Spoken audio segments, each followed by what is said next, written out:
বেশ কয়েক বছর পরে কিন্তু ইস্টবেঙ্গলে এবার আসতে চলেছে নাইজেরিয়ান স্ট্রাইকার হাবাসের পছন্দের প্লেয়ার কি ইস্টবেঙ্গলে? তো নমস্কার বন্ধুরা, ওয়েলকাম টু এসটিউনিক স্পোর্টস। বন্ধুরা, এই ভিডিওতে আমরা কথা বলবো বেশ কিছু ট্রান্সফার নিউজ নিয়ে, যেখানে অফিসিয়াল কিছু আপডেট বেরিয়ে আসছে, তার সাথে সাথে বিদেশি প্লেয়ার, ইন্ডিয়ান প্লেয়ারদের নিয়েও আপডেট শেয়ার করা রয়েছে এই ভিডিওতে। পুরো ভিডিওটা দেখো, ভালো লাগলে অবশ্যই একটা করে লাইক করে দিও, আর যারা চ্যানেলে প্রথমবারের জন্য এসেছো মনে করে চ্যানেলটাকে সাবস্ক্রাইব আর ফলো করে নিও। অনেকেই ভিডিও দেখছো, হয়তো সাবস্ক্রাইব করতে ভুলে যাচ্ছ, তো পারলে একটু সাবস্ক্রাইব করে রেখো, তাহলে প্রিয় দলের খেলার সমস্ত আপডেট তোমরা এখানে পেয়ে যাবে। তো চলো আর দেরি না করে ভিডিও শুরু করা যাক। তো সবার প্রথম যদি সিএফএল নিয়ে কথা বলি, তো প্রথম ম্যাচে কিন্তু মোহামেডান স্পোর্টিং তারা জিতেছে, ইস্ট বেঙ্গল দুটি ম্যাচ জিতেছে, মোহনবাগান প্রথম ম্যাচ জিতলেও দ্বিতীয় ম্যাচে আটকে গিয়েছিল। তো সেক্ষেত্রে কিন্তু আজকে দুপুর 3টে থেকে মোহামেডান স্পোর্টিং ক্লাব কিন্তু আরিয়ানের সঙ্গে ম্যাচ খেলবে। তো এই ম্যাচটার দিকেও আমাদের নজর থাকবে, যে মোহামেডান প্রথম ম্যাচে একটা জয় পেয়েছিল, প্রায় 1 বছর বাদে জয়। তো দ্বিতীয় ম্যাচে তারা কীরকম ফুটবল খেলে, মেহরাজউদ্দিন তার দলকে কীরকমভাবে খেলায়, তো এই ম্যাচের দিকে কিন্তু আমাদের অবশ্যই নজর থাকবে। তো এবার যদি আমরা সরাসরি চলে আসি ট্রান্সফার নিউজের দিকে, তো সবার প্রথম আমরা একজন ভারতীয় গোলকিপারকে নিয়ে কথা বলবো। সেই প্লেয়ার হচ্ছে 32 বছর বয়সী ইন্ডিয়ান গোলকিপার অ্যালবিনো গোমস, যাকে কিন্তু আমরা জামশেদপুরের হয়ে লাস্ট দুটো সিজনে দুর্দান্ত পারফরমেন্স করতে দেখেছি। লাস্ট সিজনেও কয়েকটা পেনাল্টি সেভ করেছিল, তার আগের সিজনে 2024-25 সিজনে টোটাল 5টা পেনাল্টি সেভ করেছিল। মানে একটা আলাদাই তার ফরমেশনে সে ফুটবল খেলে এবং খুব ভালো নিজের পিক ফর্মে কিন্তু রয়েছে এই অ্যালবিনো গোমস। তার কন্ট্রাক্ট শেষ হয়ে গেছে, অ্যালবিনোকে নেবার ব্যাপারে কিন্তু বেশ কিছু ক্লাব ইন্টারেস্ট শো করছিল, কিন্তু শেষ পর্যন্ত যেরকমটা শোনা যাচ্ছে এই অ্যালবিনো গোমস কিন্তু আরও 2টি বছর জামশেদপুরের সঙ্গে কন্ট্রাক্ট এক্সটেনশন করছে। আইএসএলে তার 74 ম্যাচে 115টা সেভ রয়েছে, তার সাথে সাথে 15টা কিন্তু ক্লিনশিট রয়েছে, যেটা যথেষ্ট ভালো একটা পরিসংখ্যান বলতেই হয়, এবং খুবই ধারাবাহিকভাবে জামশেদপুরে ভালো খেলছে। তো আরও 2 বছর অর্থাৎ 2028 সাল পর্যন্ত চুক্তি করতে চলেছে কিন্তু এই অ্যালবিনো গোমস। এরপর যদি আমরা আবারও একজন ইন্ডিয়ান প্লেয়ারকে নিয়ে কথা বলি, সেটা হচ্ছে 26 বছর বয়সী ভারতীয় লেফট ব্যাক পজিশনের প্লেয়ার সাহিল পানোয়ার, যে কিন্তু মুম্বাই সিটি এফসির সঙ্গে যুক্ত ছিল এবং তার কন্ট্রাক্ট শেষ হয়ে গিয়েছিল 31শে মে 2026-এ এসে। তো সাহিল পানোয়ারে যদি আমরা কথা বলি, ক্লাব কেরিয়ারে কিন্তু সে পুনে দলে খেলেছে, হায়দ্রাবাদে খেলেছে, ওড়িশার হয়ে সুপার কাপ চ্যাম্পিয়ন দলের সদস্য ছিল, আবার মুম্বাইয়ে ছিল, মুম্বাই তাকে ছেড়েও দেয়, আবার তাকে মুম্বাই সাইন করায়। এবার কিন্তু মুম্বাই সিদ্ধান্ত নিয়েছে এই ভারতীয় লেফট ব্যাকের সঙ্গে আরও 2 বছরের চুক্তি তারা কমপ্লিট করে নিয়েছে, অর্থাৎ 31শে মে 2028 সাল পর্যন্ত এই ভারতীয় ডিফেন্ডার সাহিল পানোয়ারকে আমরা মুম্বাই সিটি এফসির জার্সি গায়ে দেখব। তো এটা কিন্তু মুম্বাইয়ের জন্য একটা ভালো ডিল হয়েছে বলতেই হয়, সাহিল ফার্স্ট 11-এ খেলতেও পারবে, তো ভালো একটা ডিল কিন্তু কমপ্লিট করে নিয়েছে। এবং এরপর আমরা যদি আরও একজন ইন্ডিয়ান অ্যাটাকিং লাইনের প্লেয়ারকে নিয়ে কথা বলি, সেটা হচ্ছে 26 বছর বয়সী লেফট উইং বা স্ট্রাইকার বা রাইট উইং পজিশনেও বলতে পারো, বোথ পজিশনেই খেলতে পারে, ব্রাইস মিরান্ডা। তো এই ব্রাইসের যদি আমরা কথা বলি, ক্লাব ক্যারিয়ারে উত্থান তার গোয়া থেকে, পরবর্তী সময় চার্চিল ব্রাদার্স, কেরালা ব্লাস্টার্সের সঙ্গে যুক্ত থাকলেও তাকে পাঞ্জাবে লোনে পাঠানো হয়েছিল, পাঞ্জাবে খেলেছে, আবারও কেরালায় ফিরে এসেছে, ইন্টারকাসিতে খেলেছে, লাস্ট সিজনে ইন্ডিয়ান ফুটবল লিগ ডায়মন্ড হারবারের হয়ে কিন্তু সে চ্যাম্পিয়নও হয়েছে। তার কিন্তু 2বার ইন্ডিয়ান ফুটবল লিগ বা আই লিগ তার চ্যাম্পিয়ন হওয়ার অভিজ্ঞতা রয়েছে, এবং অনূর্ধ্ব 23 দলে তার খেলার অভিজ্ঞতার সাথে সাথে ইন্ডিয়া একটা অলিম্পিক দলেও সে কিন্তু সুযোগ পেয়েছিল ব্রাইস মিরান্ডা। তো এই ব্রাইসকে নিয়ে কিন্তু 2 রকমের ব্যাপার বেরিয়ে আসছে। ব্রাইসকে অলরেডি ডায়মন্ড হারবার আরও 2 সিজনের কন্ট্রাক্ট অফার করেছে, তার সাথে এক্সটেনশন সারতে চাইছে, কিন্তু এই রেসে সবথেকে এগিয়ে রয়েছে আইএসএলের ক্লাব চেন্নাইন এফসি। চেন্নাইন চাইছে এই ব্রাইস মিরান্ডার সঙ্গে আরও 2 বছরের চুক্তি, নতুন চুক্তি স্বাক্ষর করতে। তার কাছে সেরকম কথাবার্তাই চলছে।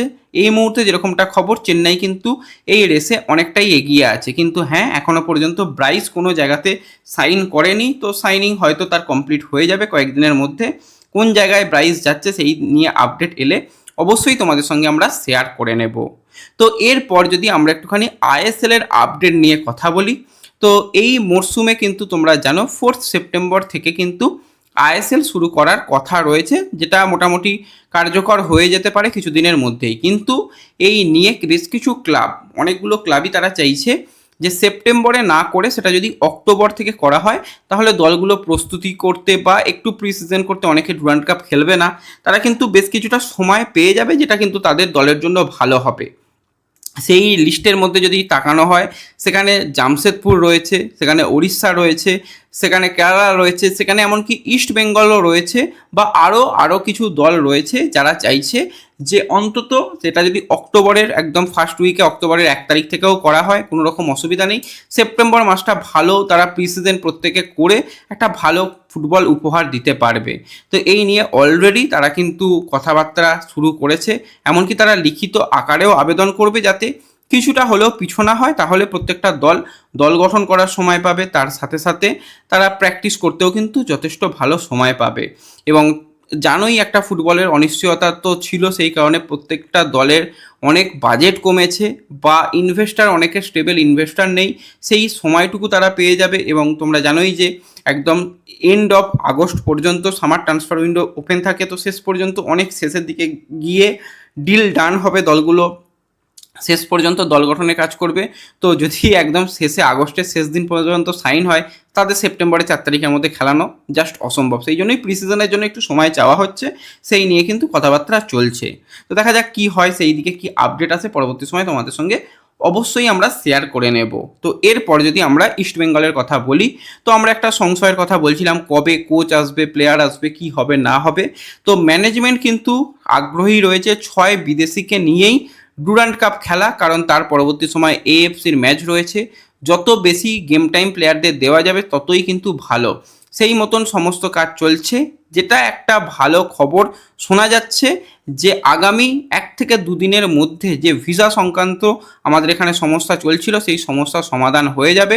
যদি আজ হয়ে যায় তো খুবই ভালো, আজ তা না হলে আগামীকালের মধ্যে সব কিছু মিটিয়ে ফেলে যদি যায়, তাহলে কিন্তু 3 থেকে 4 দিনের মধ্যে কিন্তু কোচ থেকে শুরু করে বিদেশি প্লেয়ারদেরও আনার চিন্তাভাবনা রবে। সবাইকেই এরকম ইনফর্ম করা হয়েছে, যেই মুহূর্তে ভিসা সংক্রান্ত সমস্যা মিটে যাবে সেই মুহূর্তেই তাদের উড়িয়ে আনার চেষ্টা চালানো হবে কলকাতায়। তো অপেক্ষা করতে হবে এখনও 3-4টে দিন, তারপরে হয়তো কোচ আসবে। আর আজকে হয়ে গেল 17 তারিখ, মানে 20 তারিখে কোচ এসে 25 তারিখে ডার্বি। মানে কটা প্র্যাকটিস সেশন পাবে আমি জানি না, ওই 3টে কি 2টো প্র্যাকটিস সেশন পাবে, সেখানেই খেলতে হবে। এরকমই একটা খারাপ অবস্থা চলছে। তো দেখা যাক, এইটা যদি 2-3 দিনের মধ্যে মিটেও যায় তবু ভালো, না হলে আর কিছু করার নেই। তো এরপর যদি আমরা একটুখানি বিদেশি প্লেয়ারদের নিয়ে কথা বলি, ইস্টবেঙ্গল অলরেডি একজন ডিফেন্ডার, একজন মিডফিল্ডার এবং মোহাম্মদ রাশিদ, টোটাল 3 বিদেশিকে চূড়ান্ত করে ফেলেছে। ইস্টবেঙ্গল অবশ্যই বেশ কিছু প্রোফাইলের সঙ্গে কথাবার্তা চালাচ্ছে এবং ম্যানেজমেন্টের পছন্দ এবং কোচ সেও কিন্তু যদি গ্রিন সিগন্যাল দেয়, সেও যদি রাজি থাকে এবং প্লেয়ারও যদি রাজি থাকে, তাহলে কিন্তু একজন নাইজেরিয়ান প্লেয়ার কিন্তু ইস্টবেঙ্গলে আসতে চলেছে। তো সেই নাইজেরিয়ান প্লেয়ারটা কে একটু তোমাদের বলি।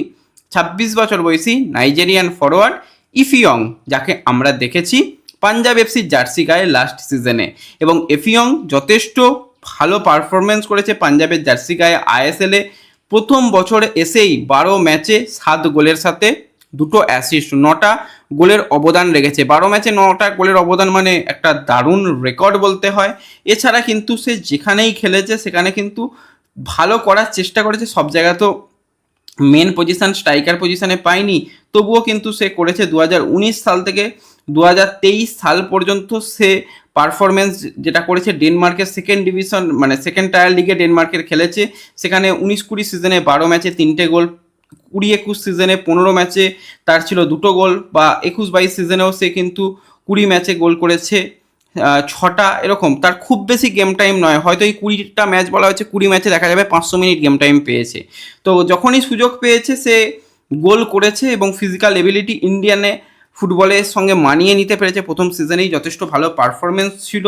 তো এই প্লেয়ার কিন্তু ম্যানেজমেন্টের অত্যন্ত পছন্দের একটা প্রোফাইল এবং তার দামও কিন্তু খারাপ নয়, প্রায় 2.5 কোটি টাকা। হ্যাঁ, এর থেকেও বেটার প্লেয়ার পাওয়া সম্ভব, কিন্তু তার ফিজিক্যাল এবিলিটি, গোল করার দক্ষতা, ড্যানি র্যামিরেজের সঙ্গে তার জুটি, বোঝাপড়া, সমস্ত কিছু কিন্তু ম্যানেজমেন্ট নজরে রাখছে। কথাবার্তাও তার সাথে এক প্রকার চলছে।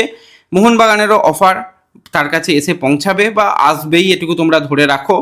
তো এই নিয়ে একটা কিন্তু ট্রান্সফার ব্যাটেল চলবে এবং শেষ পর্যন্ত যদি এফিয়ংকে ইস্টবেঙ্গল চূড়ান্ত করতে পারে, একটা ভালো স্ট্রাইকার, নাইজেরিয়ান স্ট্রাইকার কিন্তু ইস্টবেঙ্গলে আসতে চলেছে, সেটা বলাই চলে। তো দেখা যাক, শেষ মুহূর্তের লাস্ট টাইম নেগোসিয়েশন চলছে, ফাইনালাইজ যদি হয়ে যায় অবশ্যই জানিয়ে দেবো, যদি অন্য কিছু হয় সেটাও তোমাদের সঙ্গে শেয়ার করে নেব। তো এফিয়ং এলে কতটা খুশি হবে তোমরা অবশ্যই কমেন্টে জানিও। ভিডিও ভালো লাগলে লাইক শেয়ার করে দিও, চ্যানেলে প্রথমবারের জন্য এলে সাবস্ক্রাইবার ফলো করে নিও। দেখা হবে পরবর্তী ভিডিওতে, ধন্যবাদ।